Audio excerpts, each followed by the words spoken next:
ولایت نیوز میں آپ کا خیر مقدم ہے۔ امریکہ نے عراق سے اپنے سفارتکاروں کو بھی واپس بلایا۔ بغداد ٹوڈے نے ایک فوری خبر میں امریکی وزارت خارجہ کے حوالے سے کہا ہے کہ امریکی حکومت کے ملازمین اور مفادات کے خلاف سیکیورٹی خطرات میں اضافے کے پیش نظر وزارت خارجہ نے اپنے سفارتکاروں کے اہل خانہ کو ملک چھوڑنے کا حکم دیا ہے۔ بغداد میں امریکی سفارت خانے اور اربیل کے امریکی قونصلیٹ جنرل کے ذریعے جاری کردہ بیان میں غیر ضروری ملازمین کو فوری طور پر عراق سے نکل جانے کا فرمان دیا گیا ہے۔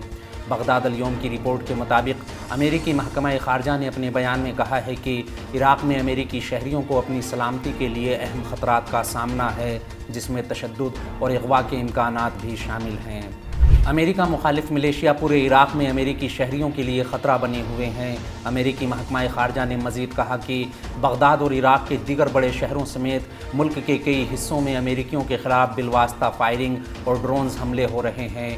اس بیان میں امریکی شہریوں سے کہا گیا ہے کہ وہ سنگین دھمکیوں اور فضائی بمباری کے جاری رہنے کی وجہ سے عراق کی شمالی سرحد کے قریب سفر نہ کریں اور خاص طور پر شمالی عراق میں مسلح گروہوں کے زیر اثر علاقوں میں سفر کرنے سے گریز کریں۔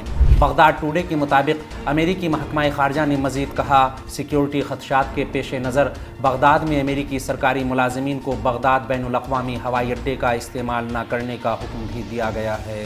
اس خبر میں فی الحال اتنا ہی۔ قومی، بین الاقوامی اور عالمی اسلام کی اہم خبروں سے باخبر رہنے کے لیے ولایت نیوز سے جڑے رہیے۔